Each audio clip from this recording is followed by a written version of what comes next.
Welcome to the Explainer. If you're a non-resident Indian, an NRI, you already know living abroad is amazing. But man, the logistics of managing your life back in India, it can be an absolute headache. Whether you're trying to sell a property, keep up with your taxes, or just close out an old bank account, the distance can suddenly feel like an impossible barrier. Okay, let's dive into this. Today, we're breaking down the complete guide to the power of attorney for NRIs, making a super complex bureaucratic process incredibly simple and actually actionable. We've all been there, right? Or at least we've heard the horror stories. You get a phone call from your family or a buyer back home, and suddenly a massive transaction is completely stalled because they need your physical signature. Just one piece of paper. The geographical headache is real. You've got a life, you're working abroad, and the idea of dropping everything, buying an outrageously expensive plane ticket, and losing days of your time just to sit in a registry office to sign a document, it's exhausting. But guess what? There's a legal tool designed specifically to eliminate this exact friction. Enter the power of attorney, or the POA. It's basically a legal document where you give someone else the authority to act on your behalf. Think of it as your ultimate legal proxy that totally solves your cross-border problems. Now, here's a really crucial point that gets misunderstood all the time. The person you appoint does not have to be a high-priced lawyer. It can literally just be a trusted friend, a sibling, your parent, or your spouse. As long as you trust them, they can step right into your legal shoes in India and just get the job done. So here's our roadmap for today's Explainer. 1. What is a POA? 2. Types of power of attorney. 3. The 5-step creation process. 4. Country-specific rules and costs. And finally, 5. Risks and revocation. All right, let's jump straight into Section 1. What is a POA? Your legal proxy in India. Let's quickly get the legal jargon out of the way so you know exactly what you're looking at on these documents. You, the NRI granting the power, you're the principal. Sometimes you'll also hear the word donor. The trusted person back in India receiving that power is the agent or the attorney. It is so vital to understand this dynamic because every single action your agent takes using this document is legally binding on you, the principal.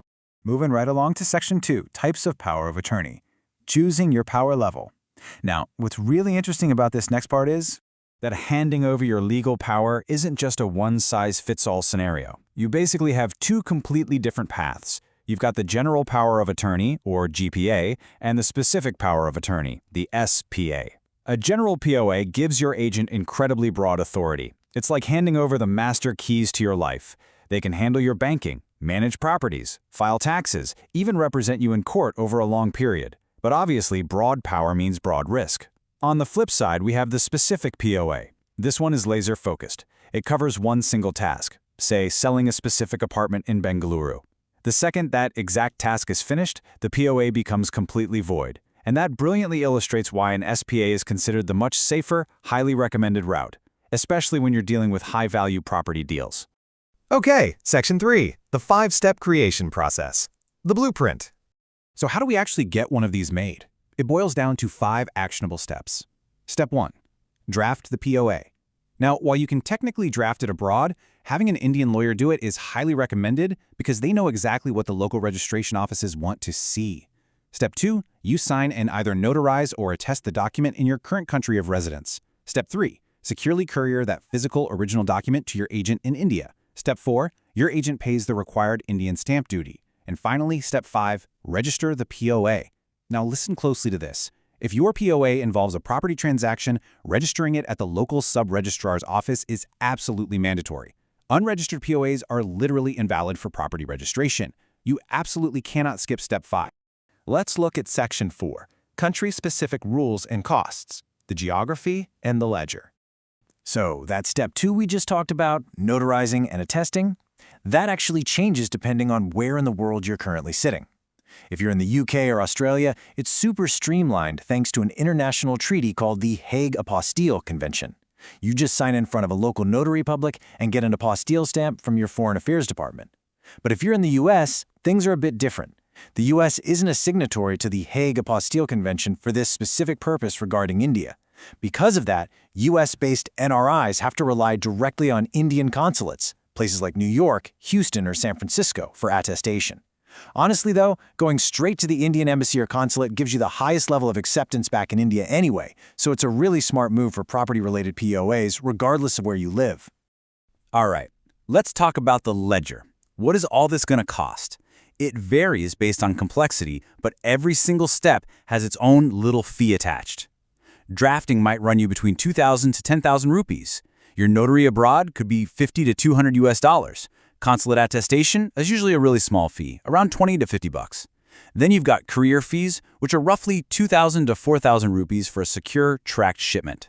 And finally, the stamp duty and registration fees in India. When you chunk the data down like this, it's totally manageable, but it definitely adds up. Just to anchor your expectations here, if you're setting up a complete, property-related specific POA, you should realistically budget between 8,000 and 20,000 rupees in total. That covers the whole shebang, the entire life cycle of the document, from the lawyer's desk in India to your desk abroad and back into the sub-registrar's hands in India. And speaking of costs, let's talk about how wildly the stamp duty can vary from state to state back in India. If your property is in Delhi, the stamp duty on a property-related specific POA might just be a flat 500 to 2,000 rupees. Super reasonable. But then look at Maharashtra. They often use value-based duties that can easily shoot past 5,000 rupees. Tamil Nadu, on the other hand, keeps it incredibly low at 100 to 500 rupees. The crucial takeaway here is that stamp duty is completely governed by state-specific acts, so your Indian lawyer really needs to verify the current rates for your specific jurisdiction. Almost done. Section 5, Risks and Revocation, the guardrails. Look, giving someone a power of attorney is not just a standard administrative chore. You are handing over a massive amount of legal and financial power, and misuse is a very, very real risk.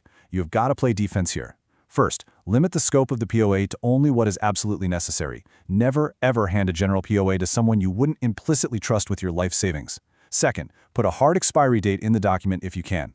Third, always keep certified copies of the document for your own records. And fourth, periodically log into those official land record portals and monitor your property to make sure your agent is doing exactly what you authorize them to do and nothing else. But what happens if you need to pull the plug?